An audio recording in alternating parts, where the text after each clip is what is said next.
watching us right now? Okay.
Thank you. No, really. You're too kind. Hey guys. Hello. Fortunate enough to be here with Sam Bush. Thank you for doing this. Thank you so much. We also have a special treat with Jared down there from the Larry Keel Experience and Eric right next to me from South Hill Banks. So that was awesome that you guys all just did that. We have all your mandolin needs covered Yes. this afternoon. No We totally kidding. got it together for you. And we pulled this together kind of last minute, so I'm glad it all worked out. I've had a couple questions from fans that already posted in the event page. They're steadily coming in too.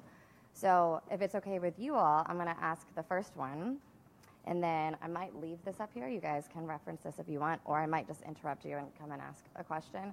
But more just a little hang for y'all. This is really cool. Sam. You can interrupt whenever you like. We will. Thank you. So you did something really cool on Friday, from what I heard. Were you playing, did a Jerry Garcia tribute? Yes, out at in coordination with the Bluegrass Situation. It was a tribute to Jerry, and so it was Sean Watkins. Some of you might know it from Nickel Creek. Sean Watkins and Benmont Tinch were the band leaders. So it was an eclectic bunch. I mean, we had Billy Strings and Molly Tuttle, and then as well as people like Mike Campbell from Tom Petty's Heartbreakers, and David Hidalgo from Los Lobos, and I love Los Lobos. Yeah, love did you Los do Lobos. like a duel or something? And so it was the idea is to do different Jerry Garcia songs through the evening for a charity, and Very cool. my job was to sing Shady Grove, in really the way Jerry Garcia and David Grisman recorded it, and theirs was kind of the version that sort of came from Doc Watson. So it was Doc Watson's version that I sang on Shady Grove. So it was a neat thing to be part of, and there's with Jerry Garcia the music's going to go on for forever. So these songs can be played. That's really, really cool. I just literally read that article, so I had to ask. Yeah. It was fresh, and someone quoted that it was a mandolin guitar duel between bluegrass legend Sam Bush and Los Lobos. Hidalgo? David Hidalgo? We had a duel? That's what somebody said. We didn't know that. We were just communicating and playing. No, like I say, I love Los Lobos, and David's voice is just one of the most beautiful sounds to my ears that there is. And so But he was playing his Stratocaster, and we had some fun. We had some. That's so cool. I am. I'm going to leave this here. There are some funny ones up there, but if you're more than welcome to reference it, I'm going to pass the mic to you. Some of them are just asking if you'll sign their hat, or, a lot of people want to know if you're going to be at Festi. I can tell you that. Well, a lot of people will hopefully be happy to know that we think we're about there. We're in negotiation with Michael right now.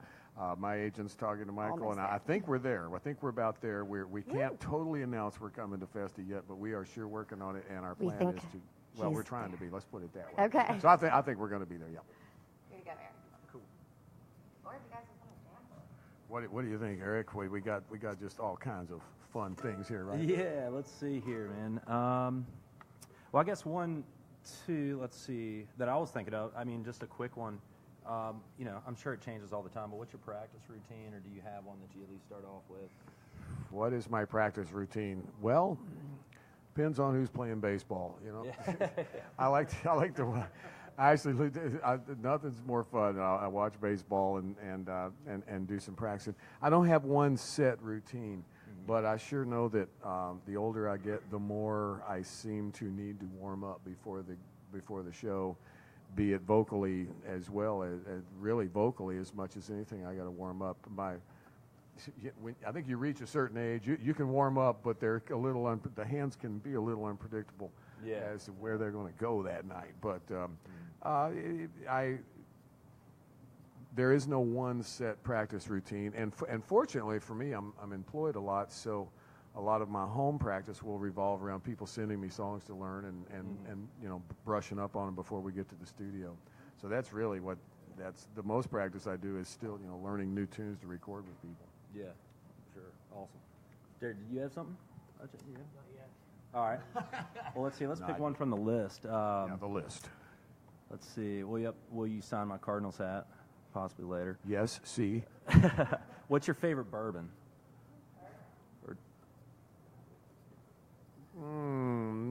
Gentleman Jack.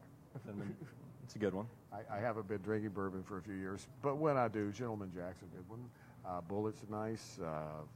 Hey, there's a lot of good whiskeys out there. You got good those bourbon. behind Good bourbon, the good desk there, Lucas? Yeah. How about non-favorite bluegrass musician to listen to? Or genre maybe outside of bluegrass where you might non-favorite non-bluegrass favorite. Non-bluegrass favorite. Yeah. Well, many because my listening taste and if you went around our band bus you would find so much variety. It's amazing. Or these days maybe.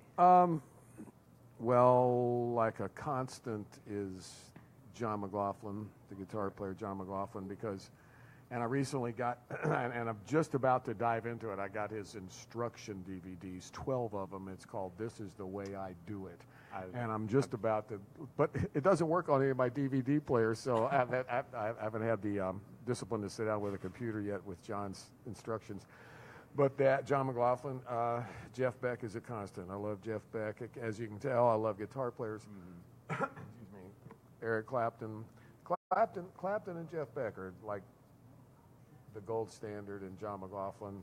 But I find when listening to bluegrass, it's interesting to go back and rediscover stuff that you've always loved and you actually thought you knew how to play, and you go back and check it and find that you weren't really accurate in what you were copying, and so it's kind of like what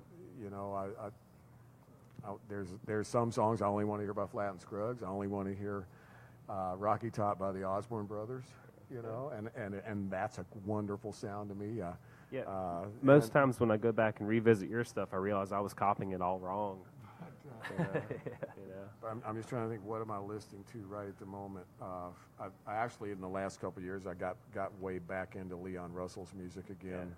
Listened to a lot of Leon's songs. Mad Dog's an Englishman I've rediscovered with loving the rhythm section of any rhythm section Carl Radel played the bass in.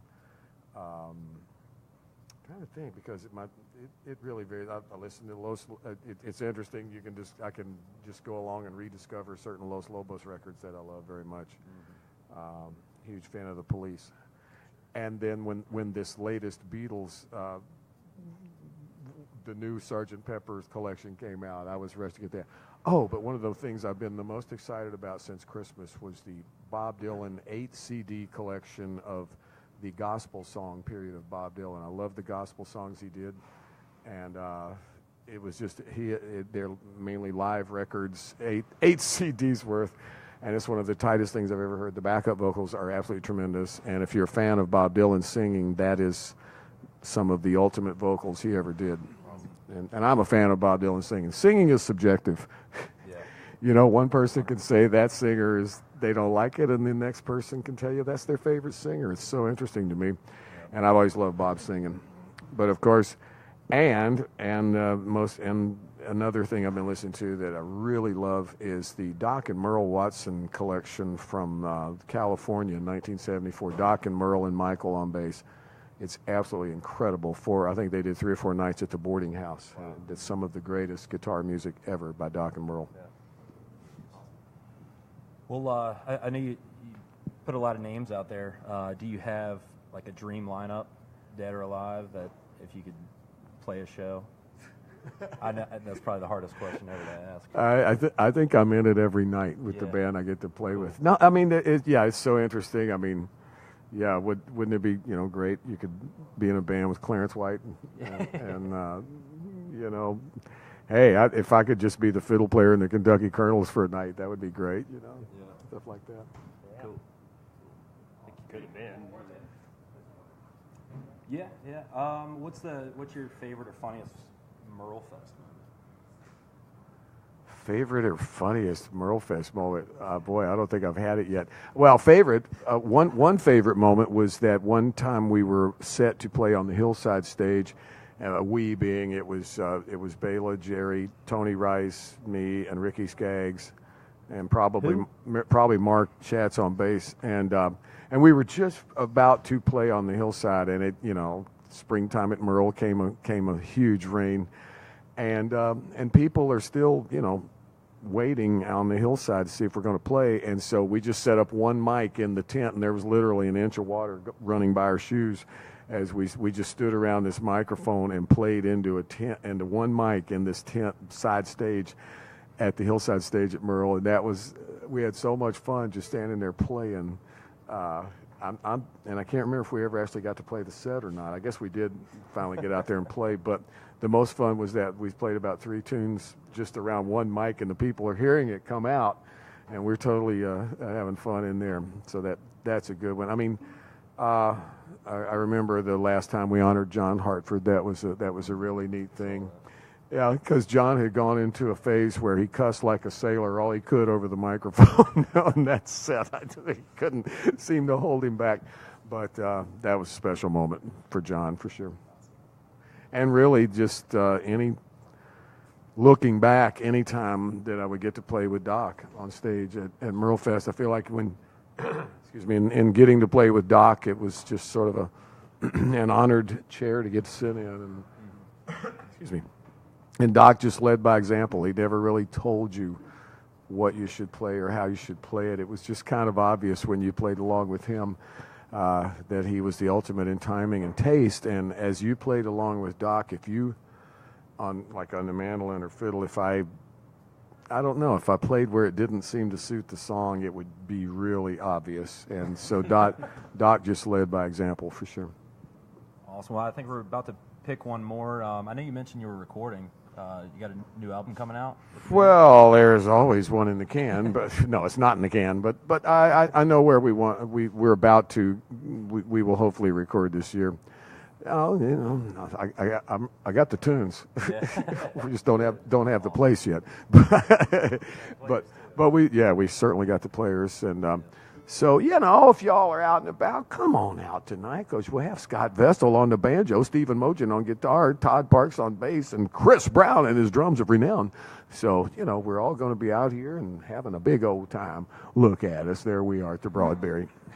Thank you, Sam, because I definitely forgot to mention to everyone that we are here for an evening with Sam Bush tonight. Yeah. I think the whole city has been just talking about it. So, and to have the entire city of Richmond is every all right. person. But no, we're all stoked. I think it's amazing and just so great that you sat in and that you guys got to join them. I think that's really cool. And we're actually just moments away from doors. Doors open at 7. Show starts at 8. Tickets are still available somehow. I don't know. Not very many.